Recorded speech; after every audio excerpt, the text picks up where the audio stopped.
السلام علیکم دوستو. طارق ملک نے یہ سوال تو کیا تھا کہ رائٹنگ انسپریشن مجھے کیسے ہوتی ہے، کہ لفظوں کے شکل میں یا جملوں کی شکل میں کچھ وارد ہوتا ہے یا خیالات آتے ہیں، یا کسی خیال کی، کسی آئیڈیا کی، کسی کہانی کی شکل میں کچھ آتا ہے سامنے. ایک سوال نہیں کیا تھا، میرا خیال تھا وہ بھی کرنا چاہیے تھا. وہ یہ کہ کس زبان میں آتا ہے. تو یہ ایک امپورٹنٹ سوال ہے یہ بھی، کہ کس زبان میں وہ خیالات آتے ہیں، کیونکہ پھر میرا خیال ہے کہ اس میں اس کا مواد، اس کی کہانی، وہ پھر وہ بھی ڈٹرمن کرنی ہوتی ہے. میں اپنی وائف کے ساتھ پنجابی بولتا ہوں، بچوں کے ساتھ اردو، اور اگر ہم اسے تلاش کرنے لگیں جڑیں کہ زبان ہماری کون سی ہے، تو الٹیمیٹلی تو بابا آدم کے ساتھ ہی مل جائے گی. تو اس لیے وہ سوالات کے کہاں کہاں سے رخ بدلتی ہیں چیزیں، وہ ایک طویل کہانی جو ایک ہی اینڈ پہ رکتی ہے، اور ان بٹوین یہ شاخیں اس طرح کی ہو گئی ہیں کہ وہ ساری کوئی سجن کوئی دشمن رکھتی ہیں. بہرحال، تو یہ سوال کہ کس زبان میں آتے ہیں، یہ اس لیے آیا سوال، اس اضافہ میں نے اس لیے کیا کہ یہ ایک افسانہ ہے سول. یہ مجھے ایسے ہی لگا جیسے مجھے یہ پنجابی میں لکھنا ہے. تو سوچتا رہا، سارا پلان کر لیا، لکھنے بیٹھا تو میں نے پھر اردو میں لکھنا شروع کر دیا. تو یہ ایک بالکل ڈیفرنٹ تجربہ تھا میری زندگی کا، کہ اس کے لیے میں نے سوچا ہی پنجابی زبان تھی، کہ پنجابی زبان میں ہی مجھے یہ لکھنا ہے، کیونکہ یہ ٹاپک ایسا ہے، ہر کسی کے سامنے ہے یہ ٹاپک. یہ کوئی نیا ٹاپک نہیں ہے، لیکن یہ تھوڑا سا غور کا، احساس کا ٹاپک ہے. بیٹیاں سبھی کی ہیں، ان کے سسرال سبھی کے ہوتے ہیں، معاملات ہمارے ماحول میں مور اور لیس ایک جیسے ہی ہیں، لیکن وہ پنجابی ماحول سے اردو زبان میں پھر بھی کیوں منتقل ہوا. شاید ٹاپک ایسا ہے کہ اس میں کسی کے پنجابی ہونے کا یا اردو سپیکنگ ہونے کا لحاظ نہیں ہے. تو ایکسپریشن میں وہ ایسا ہی لگا مجھے کہ اردو میں ہی لکھنا چاہیے. تو پیش کرتا ہوں. سول. آج کیا دن ہے ماں جی؟ سامیہ نے صحن میں جھاڑو لگاتے ہوئے چارپائی کے پاس رکتے ہوئے اپنی ساس سے پوچھا، جو اس کے بچے کو دھوپ میں چارپائی پر لٹائے اس کی مالش کر رہی تھی. منگل ہے اور کیا، اس نے لاپرواہی سے جواب دیا اور اپنے کام میں مشغول رہی. اس کے علاوہ، سامیہ جیسے کچھ یاد دلانا چاہتی ہے. اس کے علاوہ کیا؟ اس نے ناک چڑھا کر سامیہ کو دیکھا اور ماتھے پر بل ڈالتے ہوئے کہا. منگل کو منگل ہی ہوتا ہے، اس کے علاوہ کیا ہوا؟ ہاں، منگل کو تو منگل ہی ہوتا ہے، اس کے علاوہ کیا ہوا؟ ہاں، منگل تو منگل ہی ہوتا ہے، اس کے علاوہ کیا ہوگا؟ اس نے دہرایا اور صحن کی بقیہ صفائی میں مصروف ہو گئی. حسب معمول وہ اپنے سسرال والوں کو کپڑے اور ناشتہ وغیرہ تیار کر دینے کے بعد گھر کی صفائیوں میں مصروف تھی. تھوڑی دیر بعد برتن صاف کرنے والی اماں نوراں صحن سے کمرے میں داخل ہوئی. سامیہ کے ہونٹوں پر بے اختیار مسکراہٹ آئی اور پھر چور نظروں سے مسکراہٹ کی چوری پکڑے جانے کے ڈر سے ساس کو دیکھنے لگی، جو سامیہ کے بچے سے باتیں کر کے اسے اور خود کو بہلا رہی تھی. اماں نوراں برتن اکٹھے کر کے نلکے کے پاس رکھ رہی تھی. ماں جی ذرا سرہانے کی طرف ہو جائیں. بچہ رویا تو سامیہ نے ساس کی چارپائی کے پاس جاتے ہوئے کہا اور بچہ گود میں لے لیا. ادھر اماں نوراں بڑبڑ کرتی برتن اکٹھے کر رہی تھی. لگتا ہے رات پھر مہمان آئے تھے، اماں نوراں نے قدرے اکتاہٹ سے کہا. بسیں گھر میں آ ہی جاتے ہیں، سامیہ کی ساس نے اسی انداز میں جواب دیا. یہاں تو آتے ہی رہتے ہیں، اتنا کام 800 روپے میں میرے بارے میں نہیں، اور اوپر کے جو تمہیں 150 مل جاتے ہیں وہ کیوں نہیں گنتی؟ ساس نے مہمانوں کا وقتاً فوقتاً دیے جانے والے پیسے جتائے. اس سے کیا ہوتا ہے؟ اماں نوراں نے مفاہمت کے انداز میں اعتراض کیا اور کام کرنے لگی. رو نہیں اماں، میں بھی تمہارا ہاتھ بٹاتی ہوں، سامیہ نے کہا اور تھوڑی دیر بعد اماں نوراں کے ساتھ بیٹھ کر برتن دھونے لگی. بی بی، شادی کا دن مبارک ہو. نوراں نے آہستہ سے سامیہ کو شادی کی دوسری سالگرہ کی مبارک دی. میں جانتی تھی تمہیں ضرور یاد ہوگا، میں نے تمہارے لیے انعام کے پیسے رکھے ہیں۔ اماں ابھی منع کو اندر لٹانے جائیں گی تو تمہیں پکڑاتی ہوں، سامیہ نے آہستگی سے کہا اور برتن مانجنے کے انداز کو برقرار رکھا کہ اس کی ساس کو کچھ شک نہ ہو۔ لو اسے سنبھالو۔ بچہ رویا تو ساس نے بہو کو آواز دی۔ ابھی آتی ہوں۔ منع کو کمرے میں لٹا کر نورا سے یہ کہہ کر سامیہ جلدی سے اٹھ گئی۔ سیب یاد سے کھا لینا، مفت میں نہیں آتے جو سڑنے کے لیے رکھ چھوڑتی ہو۔ ساس کا ترش احساس نمایاں ہوا اور پھر وہ یہ کہتی ہوئی کمرے میں چلی گئی کہ عجیب موسم ہے، دھوپ میں بیٹھو تو گرمی، کمرے میں جاؤ تو ٹھنڈ۔ اب موسم سے لڑنے کی کیا ضرورت ہے، سامیہ نے دل میں کہا اور میکے گھر کی پرانی ملازمہ نورا کے پاس آ کر بظاہر اس کا ہاتھ بٹانے لگی۔ امی کا کیا حال ہے؟ ساس کے کمرے میں چلے جانے سے سامیہ کو جیسے آزادی مل گئی ہو۔ بیچاری بیگم صاحبہ 3 ماہ سے کمر چارپائی سے اٹھا نہیں پائیں۔ اماں نورا نے مایوسی سے کہا، وہ تو ٹھیک ہے، مگر جو تم نے بتایا تھا کہ کل بے ہوش ہو گئی تھیں، پھر تو ایسا نہیں ہوا۔ نہیں، وہ نہیں ہوا، نورا نے ایک دھوئی ہوئی دیگچی ٹوکرے میں رکھتے ہوئے کہا۔ اور نازیہ بیچاری تمہاری بہن ہے، خدمت میں لگی رہتی ہے۔ قسمت والوں کی بیٹیاں اتنا ساتھ دیتی ہیں، اسے میرے حصے کی خدمت بھی تو کرنی ہوتی ہے۔ سامیہ کی آواز بھر آئی۔ تمہارا چہرہ کچھ کھچا کھچا لگ رہا ہے، خیر تو ہے نورا؟ خیر تو ہے، نورا نے معنی خیز نظروں سے دیکھتے ہوئے کہا۔ ہاں خیر ہے، میں تو کہتی ہوں کہ اللہ جلدی سے ایک بیٹی بھی دے دے۔ پھر ساس جی ابھی اور اولاد نہیں چاہتی۔ ہائے ہائے، نورا بھونچکی برتن چھوڑ منہ پر ہاتھ رکھ کے سامیہ کو دیکھنے لگی۔ اس کا بس چلے تو انہیں اپنے بچوں کے ساتھ سونے بھی نہ دیں۔ ہائے میں مر جاؤں۔ نورا نے کمرے کے ساتھ دیکھتے ہوئے اس کی ساس کی عدم موجودگی کا یقین کیا اور اسے گلے لگا لیا، اور پھر جلدی چھوڑ کر افسوس سے سامیہ کو دیکھا جس کی آنکھوں سے بہتے ہوئے آنسو اس کے بھینچے ہوئے ہونٹوں تک پہنچ رہے تھے۔ سامیہ نے جلد ہی خود کو سنبھال لیا اور کہا، میں تو کمرے کی 2 کرسیاں دیوار سے ہٹا کر دوسری طرف رکھ دوں تو کوہرام مچ جاتا ہے، اور بات کرو تو کہتی ہیں گھر تمہارا ہے۔ ہائے، ساس گھر نہ چھوڑے تو بہو کا گھر کیسے بنے؟ نورا نے اپنی رانوں پر دونوں ہاتھ مارتے ہوئے کہا۔ ابا تو ٹھیک ہے نا؟ آج انہیں پنشن لینے جانا تھا، ویگنوں پر نہ جانے کیسے سفر کر لیتے ہیں۔ دوائیوں کا خرچہ کیسا چل رہا ہے؟ پتہ نہیں کیسے چل رہا ہوگا۔ سامیہ نے بات جاری رکھتے ہوئے کہا، یہ نازیہ کو دے دینا۔ اس نے مڑ کر کمرے کی جانب دیکھا اور پھر جلدی سے 500 کا نوٹ نورا کی مٹھی میں تھما دیا، جو اس نے جلدی سے محفوظ کر لیا۔ تم لوگوں کو شادی سے پہلے اپنے سسرال والوں کا پتہ نہیں تھا؟ نورا نے پوچھا۔ ہم رشتے دار ہیں اماں، مگر اندر کے بھید اندر آنے سے ہی کھلتے ہیں، سامیہ نے مایوسی سے کہا اور صابن لگی پلیٹ نلکے کے نیچے نتارنے لگی۔ نورا جلدی سے اٹھ ایک کام تو کر دے، سامیہ کی ساس کمرے سے نکلتے ہوئے کہہ رہی تھی۔ 2 کلو گوشت تو لا دے، دن رات کر لیں گے۔ کام والا بچہ آج چھٹی پر ہے، اور ہاں اسے بھی کچھ سمجھاتی جانا، اسے بھی کچھ سمجھاتی جانا۔ اس نے سامیہ کی طرف ہاتھ سے اشارہ کرتے ہوئے کہا کہ کچھ کھایا پیا حلال کر دیا کرے۔ ڈاکٹروں کو دکھایا، کوئی بیماری بھی نہیں، آیا گیا یہی سمجھتا ہے کہ شاید سسرال والے بھوکا رکھتے ہیں۔ یہ ہماری بہو کم اور شہرت زیادہ ہے۔ نورا کو یہ سب سن کر بہت برا لگا، مگر وہ خاموش کھڑی رہی۔ سوچ میں کیا پڑ گئی ہو؟ دکان پر برابر والی گلی میں ہے۔ دکان یہ برابر والی گلی میں ہے، جاؤ، بس جانا آنا ہی کرنا۔ اماں نورا جب واپس آئی تو چند ایک برتن ہی دھلنے والے رہ گئے تھے اور سامیہ انہیں بھی آہستہ آہستہ دھو رہی تھی۔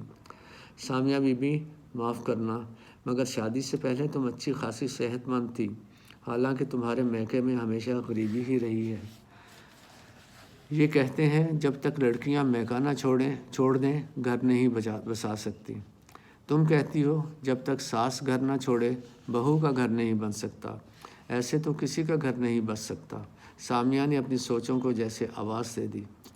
بی بی ایک بات بتاؤ، تم ہمیشہ ٹال جاتی ہو، مگر آج بتا دینا۔ کیا؟ آج تقریباً 2.25 سال ہونے کو آئے ہیں، تم میکے نہیں گئیں، حالانکہ وہ گھر بھی یہاں سے زیادہ دور نہیں، ایسا کیوں؟ انہوں نے چھڑوا دیا ہے۔ سامیہ نے منہ ہلکا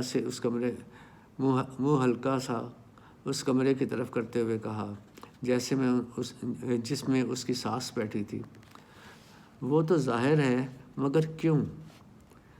میری شادی کے بعد ایک روز سب بیٹھے باتیں کر رہے تھے کہ ابو نے ذکر کیا کہ پینشن ملنے پر وہ کچھ پیسہ نازیہ کی شادی کے لیے رکھ لیں گے اور باقی چچا کو اپنی دکان کا حصہ دے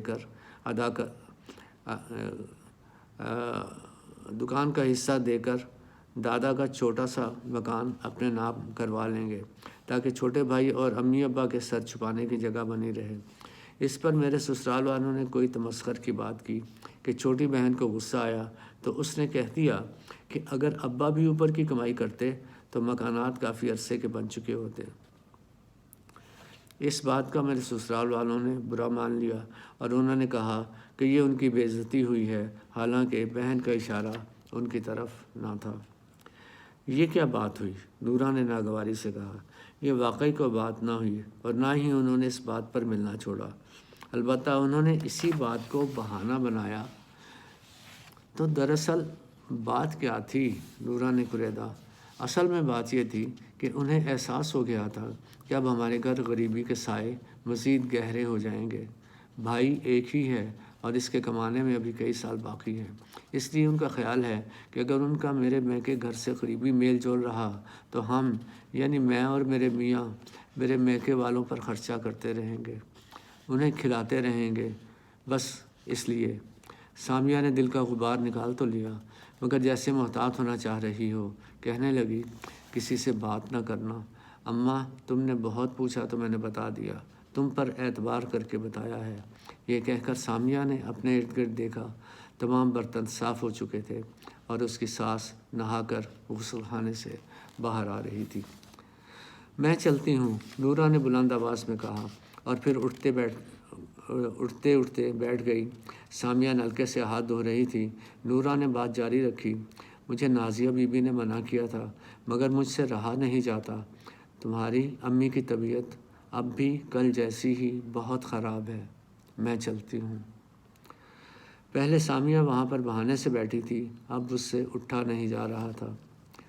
اب کیا کر رہی ہو؟ نورہ چلی گئی تو ساس نے سامیہ کو آواز دی، کچھ نہیں، بس سر چکرا رہا تھا، اس لیے ذرا بیٹھ گئی تھی۔ سر چکرا رہا ہے؟ کیوں، خیر تو ہے؟ ساس نے معنی خیز انداز میں کہا۔ نہیں، ایسی کوئی بات نہیں، یہ کہہ کر وہ دیوار کا سہارا لے کر اٹھ گئی۔ ہاں، ایسی کوئی بات ہونی بھی نہیں چاہیے، ایک تو ویسے بھی نہیں ہونی چاہیے، دوسرا تمہارا سوکھا پن تو ٹھیک ہو جائے، کھلا پیسہ، نہ استعمال پر پابندی، نہ خوراک کی کمی۔ مگر بہو صاحبہ کے چہرے پر افلاس کے نقشے بنتے جا رہے ہیں، نہ جانے کھاتے پیتے خوشحال گھرانے میں تمہیں کیا ہو گیا ہے۔ تھوڑا سوچتے ہوئے قدرے ہمدردی کے انداز میں ساس نے بات جاری رکھی، مگر لفظوں سے زہر کا اثر اتر نہ پایا۔ خیر، ٹھیک ہو جاؤ گی، بچپن سے ہی کھلا کھانے پینے کی عادت ہی کہاں تھی تمہیں، اب پچانے میں کچھ وقت تو لگے گا۔ سامیہ یہ سن کر اور زہر کے گھونٹ پی کر سر جھکائے کمرے کی طرف بڑھ گئی اور منّے کو گود میں لے کر اپنی قمیض میں چھپا لیا۔ ہائے، یہ کیا، یہ چوڑیاں، زنجیر، یہ کانٹے، یہ سب کیوں اتار دیے؟ سامیہ اسی شام کو سادہ سے کپڑے پہنے صحن میں آئی تو اس کی ساس نے پوچھا۔ اس کا خامند بھی اس کی ساس کے پاس ہی بیٹھا تھا۔ آپ اجازت دیں تو تھوڑی دیر کے لیے امی سے ملاؤں؟ ان کے ساتھ ابھی گئی اور ابھی آئی۔ سامیہ نے اپنے خامند کی طرف اشارہ کرتے ہوئے کہا، صرف ایک نظر امی جان کو دیکھنا ہے۔ ہاں، اور یہ سب اتار کر اس لیے رکھ دیے کہ وہ تجھے اور تیری شکل کو دیکھ کر ترس کھائیں اور ہمیں گالیاں دیں۔ مجھے ایک بہت ڈراؤنا خواب آیا ہے، سامیہ نے ساس کی بات کو نظر انداز کرتے ہوئے کہا۔ کوئی ضرورت نہیں، کام کرو اپنا، آئی ولی اللہ کہیں کی۔ یہ کہہ کر اس کی ساس اس سے قطع نظر کیے اپنے بیٹے سے کوئی اور بات کرنے لگی۔ اندھیرا بھی چھانے کو تھا۔ صحن میں لگے شیشم کے گھنے درخت پر چڑیوں کے مضطرب شور کو سکون نہ ہوا تھا کہ دروازہ کھٹکا۔ سامیہ کے خاوند نے دروازہ کھولا۔ نورہ داخل ہوئی۔ سامیہ اسے دیکھتے ہی چارپائی سے اٹھ کھڑی ہوئی۔ نورہ کی آواز اور ہونٹ لرز رہے تھے۔ وہ بازو پھیلائے سامیہ کی طرف بڑھ رہی تھی۔ سامیہ وہیں جمی کھڑی تھی۔ نورہ اس تک پہنچنے سے پہلے ہی کچے صحن میں لڑکھڑائی اور گر گئی۔ اس کے منہ سے صرف ایک آواز نکلی، آپ کی اماں بیگم صاحبہ۔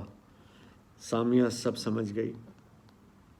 اس کی ساس نے چور نظروں سے اسے دیکھا اور پھر سامیہ کو گلے لگانے کے لیے بازو کھول دیے۔